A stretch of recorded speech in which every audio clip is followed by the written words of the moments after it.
ఐదవతనం అంటే ఏమిటి అంటే పసుపు, కుంకుమ, కాలి మంటలు, మెళ్ళ ఉండేటువంటి మంగళసూత్రం, గాజులు.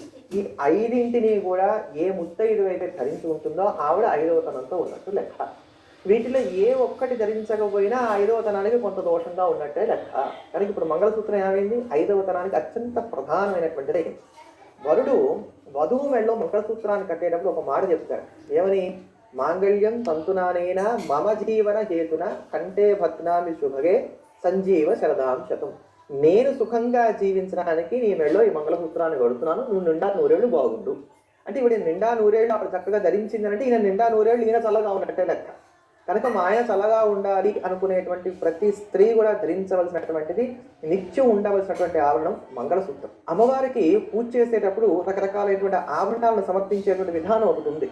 దీన్ని 64 ఉపచారాల్లో చేసేటువంటి పూజలో భాగంగా చేస్తారు.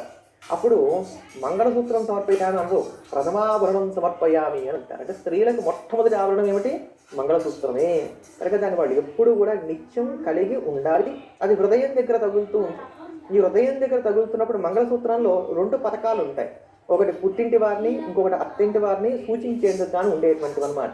ఇటు గౌరవాన్ని అటు గౌరవాన్ని కూడా కాపాడుతూ ఉంటూ అంటానికి ఇది ప్రతీకగా ఉంటుంది. ఈ మంగళసూత్రంలో ఉండేటువంటి పథకాలు మాత్రమే బంగారంతో ఉండాలి.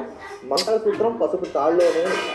పసుపుతో లక్ష్మి కొలువై ఉంటుంది. పసుపే సౌభాగ్యం, పసుపే అందరికీ కూడా సమస్తమైనటువంటి యోగాలను కూడా అందించేటువంటిది కనుక నిండు నివుడైన సౌభాగ్యంతో ఉండాలనుకునేటువంటి ప్రతి స్త్రీ కూడా ఈ పసుపు తాళ్ళలోనే ఈ మంగళసూత్రాన్ని ధరించాలి. ఓ నల్లపూస, అలానే పసుపు పగడాలు, కొంచెం ముత్యాలు ఇవన్నీ కూడా కలిపి ఈ పథకాలకి చేర్చి దాన్ని మళ్ళీ పసుపు తాడుతో కింద కడుతున్నారు. ఇప్పుడు ఈ మధ్య కాలంలో మాత్రం కొంతమంది ఏం చేస్తున్నారంటే ప్రతిసారి ఎవరు కట్టుకుంటూ ఉంటారు, పెరిగిపోతే కష్టం కదా, దాన్ని కూడా బంగారు తాడుతోనే చుట్టిస్తున్నారు. కానీ దోషం. అది పసుపు తాడులో మాత్రమే ఉండాలి. అక్కడ ఉండేటువంటి పగడం వల్ల కుదిరి యొక్క అనుగ్రహం కలిగి సౌభాగ్యానికి హాని రాకుండా ఉంటుంది. అందులో వేసుకునేటువంటి ముత్యం వల్ల మానసికంగా వచ్చేటువంటి ఘర్షణ లాంటివి ఏమైనా ఉన్నట్లయితే తొలగిపోతూ ఉంటాయి. ఇందులో ఉండేటువంటి నల్లపూస ఏదైతే ఉందో ఇది లౌకిక గౌరీ స్వరూపంగా ఉంటుంది. అమ్మవారి యొక్క స్వరూపంగా ఉండి వీరికి ఎటువంటి దృష్టి దోషాలు తగలకుండా ఉండే విధంగా అది రక్షిస్తూ ఉంటుంది.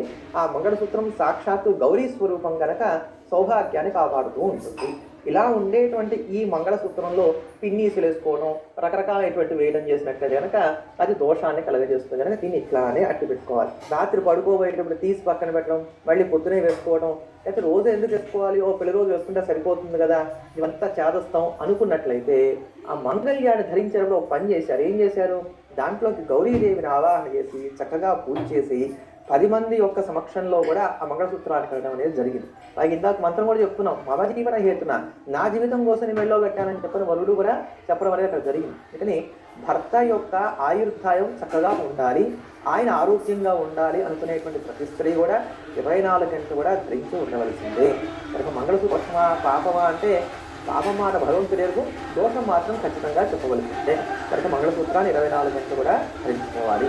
అలానే ఒకవేళ మంగళసూత్రం తెగిపోతే మళ్ళీ తిరిగి ధరించేటప్పుడు ఎప్పుడూ కూడా మంగళవారం కానీ, శుక్రవారం కానీ, సంధ్యా సమయాలు కానీ, పూర్ణిమ, అమావాస్య, అలానే నైధన తారలు ఇట్లాంటివి ఏవీ లేకుండా ఒక మంచి ముహూర్తం ఉండే విధంగా చూసుకొని మళ్ళీ ధరించేటువంటి ప్రయత్నం చేయాలి.